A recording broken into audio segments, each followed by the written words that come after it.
Good evening and welcome into sports. I'm Alan Hoshida. After a busy day on the North Coast yesterday, today it was all quiet, and that's probably good because there would have been rainouts with the morning showers. We are going to head indoors for some March Madness. The NCAA tourney is busting brackets at a blazing rate this year. Let's see who survived today. Starting in the South region, number 2 Villanova taking on number 7 Iowa. End of the first half. Nova with the turnover. Josh Hart, that's a dunk. Wildcats rolling by 25 at the break. Early second half, the drive and kick. Ryan Archidiakono knocks down the corner 3. The number 2 seed rolls 87-68. We almost had another upset. Stephen F. Austin trying to beat Notre Dame for a spot in the Sweet 16. Under 4 left in the game. It's tied, not for long. Demetrius Floyd hits the transition 3, and the Lumberjacks take the lead. We like the sound of that, right? Irish's last chance. The first shot is no good off the glass. Second shot, no good. Third time's a charm, especially if you're the Irish. Rex Pfluger tap it home. Notre Dame stuns Stephen F. Austin 76-75. Now to the West region, number 10 VCU and number 2 Oklahoma. Second half, VCU down 2. Michael Gilmore, corner pocket. Yes, sir. First lead for the Rams since it was 5-2 in the game. Late in the game now, Buddy Hield is open for 3. You can't leave arguably the best player in the country that open. He's going to drain it. Oklahoma survives 85-81. It's time to start those engines out to Fontana for the Auto Club 400. A couple of big crashes. First on lap 48, Kyle Larson spins into the air after slamming into the safety barrier. Then lap 80, Danica Patrick goes airborne after getting undercut.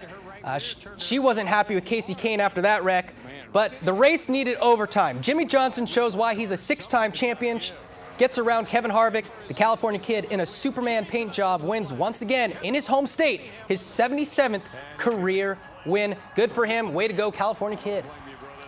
Let's tee it up for the final round of the Arnold Palmer Invitational. Jason Day came into Sunday leading by 2, so the reigning PGA champion was the favorite to take home the crown at Arnie's Place, setting him up nicely for the Masters that are just around the corner. Day would be the first wire-to-wire winner since Freddie Couples in '92. The putt of the day belongs to Rory McIlroy on 18 from 60 feet away.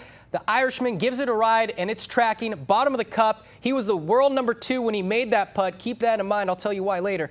To the 14th, Troy Merritt from the bunker clips it nicely. Real nice. His 5th birdie in a row. He finishes a tied for 3rd. Jason Day didn't have his best stuff, but on 17, a chance to take the lead, and he buries it. 1 up with 1 to play. Then the Aussie finishes off with a par on 18. His 8th career PGA Tour victory, and also now the world number 2, sorry, Rory McIlroy. Hoshida's Heroes has been all about basketball the last few times, partly because of the rain killing any chances of baseball and softball on the North Coast, but mostly because the athletes keep having performances that warrant attention. Well, this week that changes. 3 of the 5 spots come from the Diamond, and the other 2 are championship worthy.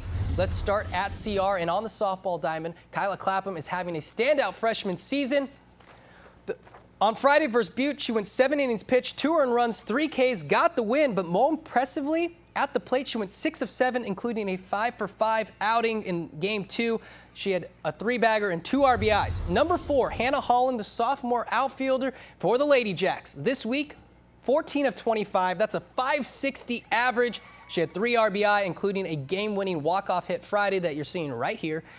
Also had a home run and 2 doubles. She hasn't struck out in her last 11 games, and she has a team-high .423 average at the moment. Number 3, Isaac Drake, old footage, but it's the same story for this kid. 34 points for Stockton Christian in the finals of the D6 NorCal Championship. His second 30-point game of the year, and he's averaged nearly 26 points per game in the NorCal tournament. Give the man the Little 4 MVP award. Number 2, also from St. Bernard's, she finds herself on this list once again. 27 points versus Loyalton in the NorCal finals for McKenna Schoenifer. She had plenty of assists and rebounds, but they don't keep those stats, or else I would probably tell you those. She averaged nearly 26 points per game in the NorCal tournament. Unlike Isaac Drake, she averaged 20 points per game in the playoffs as a total. Rack up those stats. Number 1 on this list, Maddie Williams. This week went 4-1, 31 innings pitched, 4 complete games, 2 shutouts, 40 strikeouts. 14 versus San Bernardino Friday, and then followed that up yesterday with 8.